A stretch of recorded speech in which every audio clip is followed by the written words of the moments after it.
Hello, welcome to another edition of the Pace Report. I'm Brian Pace, reporting live here at the Iridium Jazz Club here in New York City. Bassist Charnett Moffett is no stranger to the world of jazz. He's backed some of the legendary heavyweights ranging from Wynton Marsalis to McCoy Tyner to Ornette Coleman. His latest Motema Records release, Treasure, is an extension of him as an exceptional bassist as well as a composer.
Charnett, this whole new band of yours has come full circle. I mean, your father, your brother, yourself, that's how you got started. And now I'm seeing 25, almost 30 years later, the very same thing coming full circle. How did this come about? Man, it's a blessing. And that's all I can say. I love music, and music has been great to me. I believe it comes from the Creator. And as a human being, we have all sorts of things that we experience in life. So whatever it is that we're going through, know that tomorrow is always a new day, and try to learn from it so that you can keep an open mind for new possibilities. Was it your intent to bring your wife and your daughter in this? Because it seems like on the Art of Improvisation, your wife did the spoken word tribute, and I'm looking on stage, and I'm like, no, wait a minute, she's been wanting to do this for years. Well, it's funny how that happened. Actually, the first time I worked with Angela was on the For the Love of Peace album, which was, I guess, in 2003. We recorded that project. And over a period of time, we just eventually kept doing more work, and it was possible to record. And little did we know we were creating the next generation Moffett Family Band. But I tell you, it's been a joy and a challenge to keep creating music, do it with those you so have a great communication with, the love, a connection, obviously. Music is a telepathy that happens, you know, it's a real subtle and intimate thing. So when artists share that experience, whoever they may be or or where they're from, it's a harmony of togetherness that's really bringing the people together through the music. You know, the notes are all related like cultures. So when we can address it in a humane level and away from just the perspective of a style or a person or whoever it is, then we're bringing in all of the essence of life experience from people all over the globe. So whether you're doing it with family, whether you're doing it with a friend that's like family, or someone that you've met from another part of the world, the most important thing is to have a connection with them so that you can tell your story correctly. And sweetest in the gale is heard, and sore must be the storm that could abash the bird that kept so many warm. I've heard it in the chilly land and on the strangest sea, yet never in extremity it asked a crumb of me.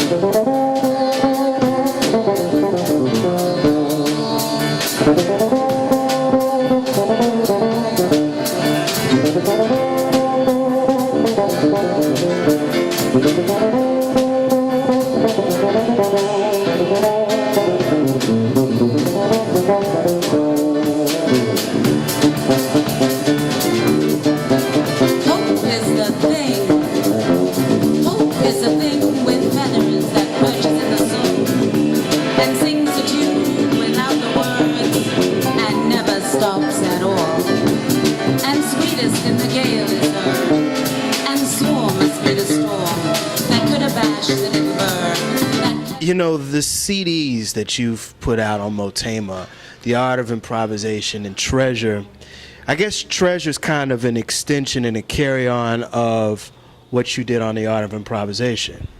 Well, this is true. It's all a connection.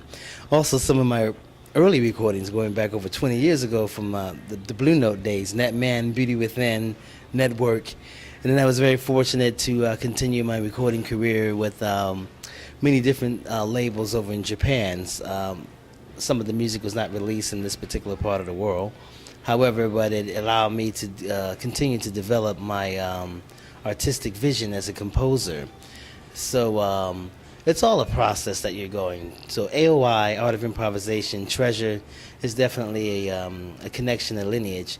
And now I've just recently recorded my newest CD entitled Spirit of Life. So that's the newest one to look forward to coming sometime this year in 2011, which is kind of an extension of the previous two, and connected to the concept, the musical concept.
Tell me about your evolution as a bassist. Why of all the instruments? Because, you know, you come from a musical background. Your father's the legendary Charles Moffett. Why bass? Because we needed a bass player in the family band. That's easy. But, you know, the first tour I did, Brian, was in 1975 in Japan. I was 8 years of age.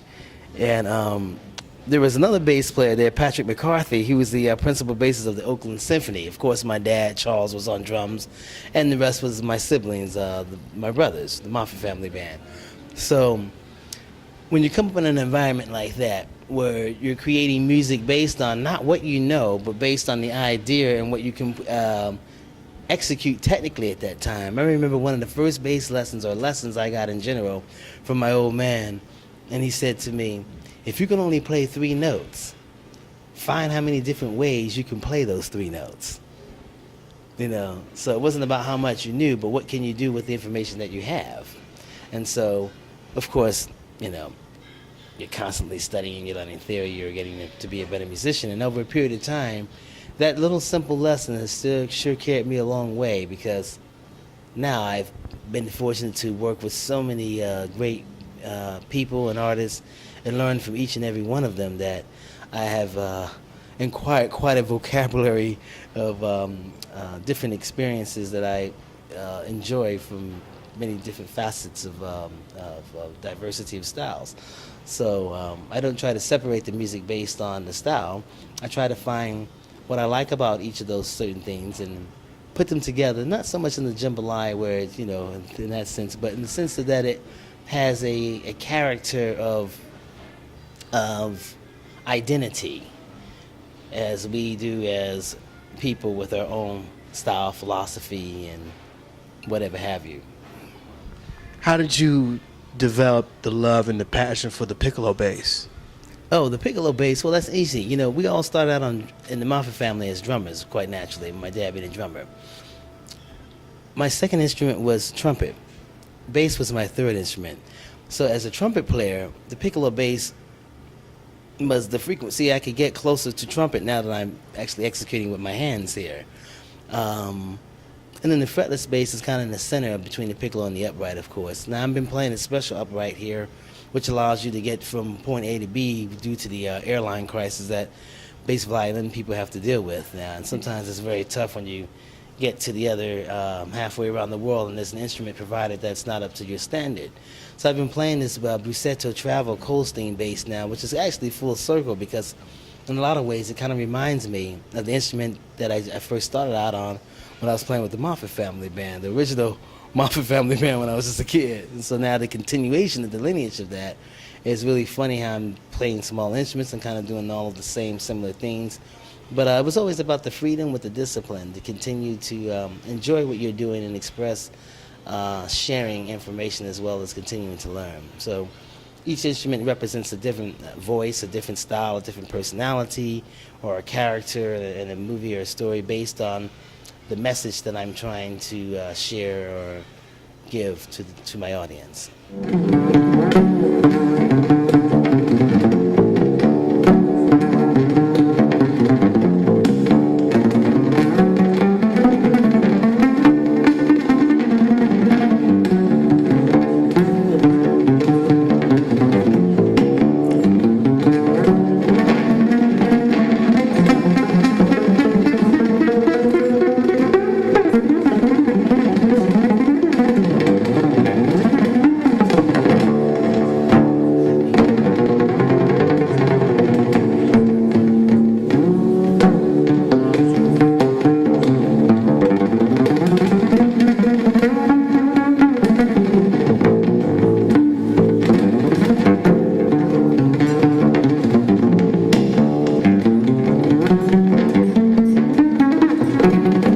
That'll do it again for another edition of the Pace Report. I'm Brian, Pace reporting live here at the Iridium Jazz Club here in New York City. I'd like to personally thank Charnett Moffett for his time, as well as his manager, Vernon Hammond, for arranging this interview.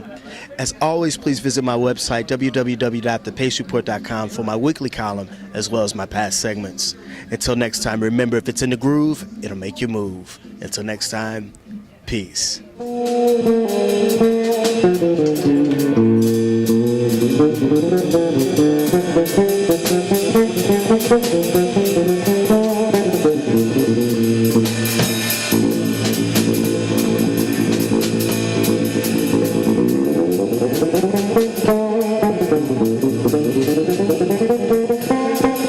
Thank you.